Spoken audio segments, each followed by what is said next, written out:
आरोपियों ने उगले बड़े राज, श्री राम के झंडे के साथ रेकी, बड़ी वारदात की प्लानिंग फेल, खालिस्तानी संगठन से जुड़े तार। नमस्कार, कैपिटल टीवी में आपका स्वागत है और मैं आपके साथ प्रिया बिस्ट।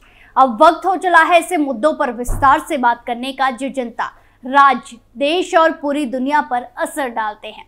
बीते दिनों खबर आई कि यूपी एटीएस ने अयोध्या से 3 ऐसे लोगों को गिरफ्तार किया है जिनके तार खालिस्तान से जुड़े हुए हैं। इतना ही नहीं, इनकी गिरफ्तारी के बाद सिख फॉर जस्टिस के चीफ आतंकी गुरपतवंत सिंह पन्नू ने एक ऑडियो जारी कर आरोपियों का समर्थन किया। 22 जनवरी को जवाब देने की धमकी दी और अब इन पकड़े गए आरोपियों ने कई राज उगले हैं जिससे पुलिस और जांच एजेंसियों के होश उड़ गए, वो हैरान रह गए।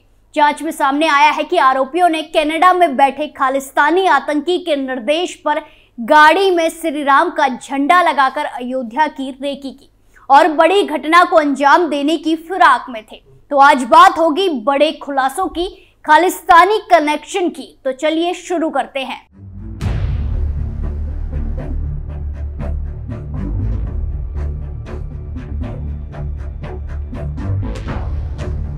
देश में लगातार आतंकी गतिविधि बढ़ती ही जा रही है। एक के बाद एक बड़े खुलासे हो रहे हैं जिसके सामने आने के बाद जांच एजेंसियां भी हैरान में हैं। इन सब के बीच खालिस्तान की नापाक हरकतों से भी पर्दा उठ रहा है। उनकी साजिशें फेल हो रही है। जहां बड़ी सफलता हासिल करते हुए यूपी एटीएस ने अयोध्या से 3 ऐसे लोगों को गिरफ्तार किया है जो कनाडा में बैठे खालिस्तानी आतंकी के निर्देश पर अयोध्या की रेकी कर रहे थे। इसमें से एक आरोपी राजस्थान का चर्चित गैंगस्टर है जिस पर पहले से ही कई सारे केस दर्ज है, जबकि प्रदीप पुनिया के बारे में जानकारी प्राप्त की जा रही है। तीनों की गिरफ्तारी के बाद स्थानीय पुलिस इन तीनों बदमाशों के घरों तक पहुंची। इनके बारे में ताजा जानकारी जुटाई गई। जिन्हें दबोचा गया है उनके नाम प्रदीप पुनिया, अजित कुमार शर्मा और शंकर लाल है। इसमें से शंकर लाल राजस्थान का गैंगस्टर है। तीनों बदमाश अयोध्या का चक्कर लगा रहे थे। उन्होंने अपनी स्कॉर्पियो गाड़ी पर भगवान राम का झंडा लगा रखा था ताकि उन्हें पुलिस ना रोके और किसी को उन पर शक ना हो। तीनों में से एक गैंगस्टर शंकर लाल ने बताया कि उसने ऐसा कनाडा में बैठे खालिस्तानी आतंकी के निर्देश पर किया। आपको बता दें कि यूपी एटीएस ने गुरुवार 18 जनवरी 2024 को तीनों आरोपियों को अयोध्या से गिरफ्तार किया था, हिरासत में लिया था। जांच में पता चला कि शंकर लाल कनाडा में छिपे बैठे खालिस्तानी हरमिंदर उर्फ लांडा से संपर्क में है, कांटेक्ट में है। लांडा ने शंकर से कहा था कि खालिस्तानी आतंकी गुरपतवंत सिंह पन्नू से उसे निर्देश मिले हैं कि अयोध्या की जानकारी हासिल कर नक्शा बनाकर भेजा जाए। लांडा के कहने पर ही तीनों अयोध्या पहुंचे थे। जांच में पता चला है कि तीनों को अयोध्या में ही रुकना था और अपने आकाओं के निर्देश पर किसी बड़ी वारदात को अंजाम देना था। इनके पास से हरियाणा के नंबर प्लेट वाली फॉर्च्यूनर कार भी बरामद हुई है। इस गिरफ्तारी को लेकर पुलिस ने बताया कि अब तक पूछताछ में खुलासा हुआ है कि तीनों संदिग्ध खालिस्तानी समर्थक हरमिंदर सिंह उर्फ लांडा के संपर्क में थे। गुरपतवंत सिंह पन्नू का करीबी हरमिंदर सिंह लांडा ने ही तीनों संदिग्धों को अयोध्या में रेकी कर आसपास का नक्शा भेजने को कहा था। रेकी के बाद तीनों को अयोध्या में रुकना था और फिर डायरेक्शन मिलने के बाद किसी बड़ी घटना को अंजाम देना था। यूपी एटीएस के अनुसार ये तीनों बदमाश किसी बड़ी वारदात को अंजाम देने की फिराक में थे। कई अन्य बदमाशों से इन तीनों बदमाशों का सीधा संपर्क है। अयोध्या में 22 जनवरी को रामलला प्राण प्रतिष्ठा समारोह होना है। ऐसे में इन दिनों वहां विशेष सुरक्षा बढ़ती जा रही है। पुलिस की ओर से हर एक गतिविधि पर पैनी नजर रखी जा रही है। इसी दौरान पुलिस को इन तीनों बदमाशों के अयोध्या आने के बारे में जानकारी मिली थी, जहां यूपी एटीएस को मुखबिर के जरिए सूचना मिली थी कि हरियाणा नंबर की एक लग्जरी गाड़ी में सवार 3 बदमाश अयोध्या की ओर आ रहे हैं। इस सूचना पर अयोध्या पुलिस और यूपी एटीएस अलर्ट हो गई। यूपी एटीएस के डीजी प्रशांत कुमार ने बताया कि गुरुवार को इलेक्ट्रॉनिक सर्विलांस और चेकिंग के दौरान एक सफेद स्कॉर्पियो गाड़ी HR 51BX 3753 पकड़ी गई। स्कॉर्पियो सवार तीनों युवक जब त्रिमूर्ति होटल जाने लगे तो पुलिस ने उन्हें धर दबोच लिया। गाड़ी पर धार्मिक झंडा लगा हुआ था। गिरफ्तार किए गए झुंझुनू निवासी अजित सिंह के खालिस्तानी संगठन से जुड़े होने का संदेह है।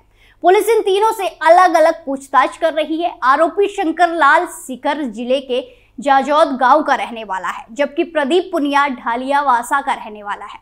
आरोपी अजित सिंह झुंझुनू जिले के अजाड़ी खुर्द गांव का रहने वाला है। वहीं आपको बता दें कि यूपी एटीएस के हत्थे चढ़े शंकर लाल के खिलाफ 2007 से 2014 तक कुल 7 मामले दर्ज हैं। साल 2014 में बीकानेर जेल में हुई बलवीर सिंह बनुड़ा हत्याकांड की साजिश में भी शंकर लाल शामिल था। वहीं बीकानेर में रामकृष्ण सिहाग हत्याकांड में भी वो शामिल था। फिर उसे साल 2016 में गिरफ्तार कर लिया गया था और वो 2023 साल तक जेल से रिहा हुआ। जेल में उसकी मुलाकात लखविंदर से हुई थी। लखविंदर ने उसे अपने भतीजे पंपा से मिलवाया। पंपा ने उसे कनाडा में रहने वाले खालिस्तानी आतंकी सुखविंदर गिल उर्फ सुखढोल सिंह गिल उर्फ सुखदिल का व्हाट्सएप नंबर दिया था। शंकर लाल लगातार सुक्खा से व्हाट्सएप पर बात करता रहा। सुक्खा ने बताया था कि खालिस्तानी समर्थकों की हत्या में गैंगस्टर लॉरेंस बिश्नोई गैंग का हाथ है।